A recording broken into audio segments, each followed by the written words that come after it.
So magandang gabi po. Bali, napanood niyo pong clip kanina. Kahapon po yun. December 26, 2024. Nagbanding-banding sila at nakiumot-umot na lang din po kami magpipinsan. Kita-kita yung mga lolos.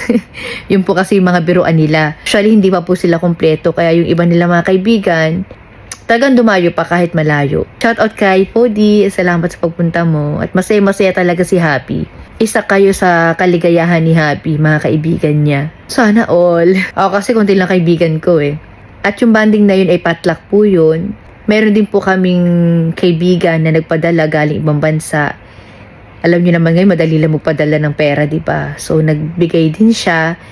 At yun, ang pinagsalusaluhan. I-insert ko naman dito, bago yung vlog kanina. Bali pa ano kasi ngayon bali December 27 ngayon, 2024. I-insert ko naman po dito yung mga nakuha ng mga workers ko na tip sa mga clients ko po. Nakakatuwa, chillers, kasi isang taon po nilang pinag-ipunan yan. Lahat po rin kasi ng mga tips na nakukuha nila sa clients ko or sa inyo po, sa mga nanonood, inipon po nila yan. Kaya pinaghati-hatian po nila yan noong December 24 or 25. Hindi na po kasi ako nangialam dyan. Yung isa ko po sa admin ang nag-asikaso po niya. Siya po yung nag-iipon. Insert ko po dito yung kung paano nila pinaghati-hatian. Yung iba po kasi nasa ibang lugar. So, hindi po talaga sila naipon. Kaya kung sino yung nandyan, ibinigay na lang. Pero may GC naman po kami.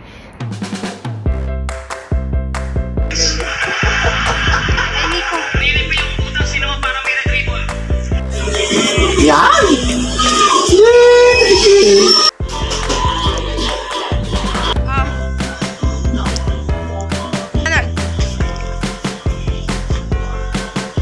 Hoy! Kaya pala hindi ako naririnig. Naka-headset. Oh! Ha? Oh! Hindi man po kayo ito sali! Pauwi na. Kuya Kaloy! Oh, alay! May sobre na ako! Na huwag kang bibigay sa aking alanganin. Bonus yun. Masama eh. May bonus na. Thank you very much. Alam niya. Pwede yun. Elevation! Yeah! Ibigay! Deliver yan. Ito. Magpangin naman tayo, Paul. Mukhang beer house pa.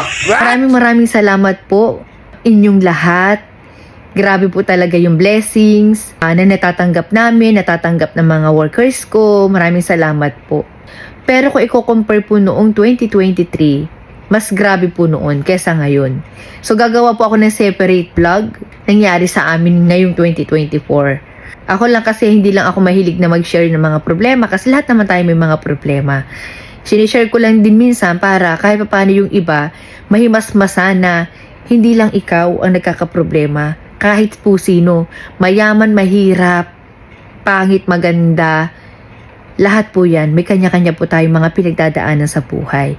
At ngayon nga po ay December 27, 2024 at bibiyahe po tayo ngayon ng Santo Tomas, Batangas. Magdi-deliver po tayo doon ng consul. Bali, pahabol na order lang po ito sa amin. Sila Tito Emil and Tita Carmela. Bali, mag-aalas 12 na nga po ng tanghali niyan. Natatandaan nyo po, ito po yung client ko na ginawan po namin ng kortina, mga sofa, bed, blinds. Marami na po silang pinagawa sa amin. Sinasabi ko nga sa inyo, kapag ka-umorder ka sa amin ng isa, susunod yan 2, 5, 10, hanggang sa maadik ka. At mayayakap ko na naman nga si Tita Carmela na super bait pero Batanggenya yan. Kaya wag mo susubukan na magalit yan. At ito na nga po yung pagpapatungan ng kanilang consul. Bali tubular po yung ginamit namin dyan at pinunturahan po namin yan ng gold. Diba kadalasan na nakikita nyo na ginagawa namin yan kulay black, white, or stainless. Pero dito po kasi sa bahay nila mas babagay po yung gold. At syempre hindi mawawala yung true pillowcase free. 2 kulay na nga yung binigay namin sa kanila para meron silang pagpipilian. Bali po kasi marami yung true pillows ng kanilang sofa. Solid wood nga po pala yan na acacia, 4 inches thickness. Marami pa po kaming ganyan kaya kung magugustuhan nyo po ang set na to ay PM is the key. Ito nga po ilalagay nilang salamin, chillers. Na-inlove talaga ako sa salamin na to.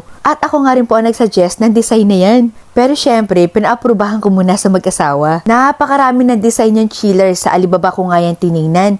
Pero sila, pumunta sila sa Alabang at i-insert ko nga dito kung saan nila yan nabili. Talaga may kamahalan nga lang yung ganyang design. At dito naman sa may gilid ay pinalagyan pa nila tita at tito ng PVC wall panel kaya lalong gumanda. At sinubukan nga namin maglagay ng halaman dyan. At syempre, tinaray din namin ng iba kagaya ng rose. Sabi ko nga sa mag-asawa, maraming design ang pwedeng ilagay dyan. Lucky Charm, para napupusuan nga ni Tito na maglagay ng mga picture frame dyan. Sabi ko naman, pwedeng-pwede. Yun nga lang, kailangan lang talaga nila magpalit ng mga frame. Naaakma dito sa console na to. At ang dami nga namin naiisip na pwedeng ilagay dito. At i-insert ko nga dito yung sample na ginawa ni Tito kanina. At ipapasilip ko nga sa inyo dito yung hagdanan nila na pinalagyan nila ng carpet. May ilang ka talagang umakit sa taas. Alam niyo kung ganito naman talaga ka house lover ang asawa mo. Ay nako, swerte mo din. Mahilig kasi sa bahay si Tito. At ganun din naman si Tita kaya talaga nagkakasundo sila. Ang nakakatuwa pa sa part na to, lucky color po yan sa 2025. Excited na nga ako bumalik dito kapag tapos na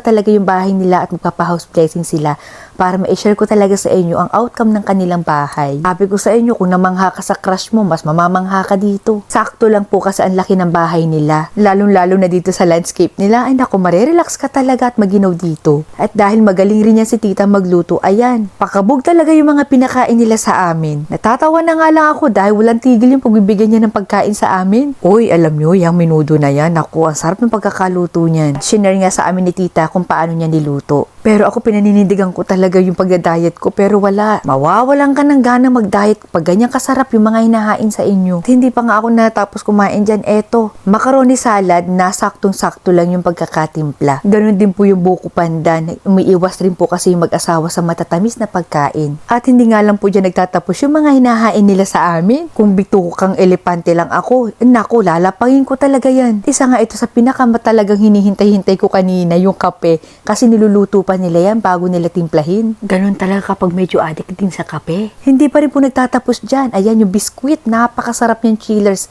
Saktong-sakto sa kape. Sabi ko nga sa inyo, hindi ako pumunta dito nang hindi kami pinakain o hindi lumabas yung mga pusod namin sa sobrang busog. Screenshot nyo na lang chillers, baka meron niya sa Shopee, oh. Mahilig kasi si tita makipagkwentuhan habang kumakain, nagmimerienda, nagkakape, nagtsatsaa, nagwa-wine. Kaya naman hindi ka talaga manghihinay na magbigay sa kanya ng mga freebies. O diba, may pa-biskwit pa at nakarami ako niyang chillers. Akala ko nga tapos na, hindi pa pala, may pasuman pa. At pinauwi na lang niya sa akin ni tita dahil masarap daw yan. Saktong-sakto nga at ipapasalubong ko yan kay mama. At hindi pa dyan nagtatapos, ayan. Unang punta namin, binigyan niya ako ng mga panty at ngayon binigyan niya ulit ako ng mga panty na napaka-komportabling gamitin. At yung size, wag yun ang alamin. Uy! Nasa 3 oras nga rin yung biyahe namin nung pabalik na kami ng Manila kaya dumaan muna kami dito sa Balbacua dahil po sa sobrang traffic at nakisubo lang ako ng konti dahil may babanatan ako mamaya pag uwi ng bahay. Ayan, ang macaroni salad di tita. At tuwang-tuwa si mama kasi favorite niya yan, lalo na yung suman. Yung macaroni salad, mas masarap pa daw sa macaroni salad na kinakainin niya sa mga fast food. Ang lagay nga lang, request niya yan sa bagong taon, magluto din daw ako. Mas gusto po kasi niyan kaysa fruit salad. Maya-maya nga, andyan na rin yung kapatid ko at hinintay po talaga nila yan. Nag-PPM po talaga ako sa kanila kapag may dala akong pagkain. So sa mga gustong umorder, nasa screen lang po ninyo ang aming contact number. At sa price naman po, pakibasa na lang. Dito po sa amin, mura pero hindi basura. Kaya subscribe ka na!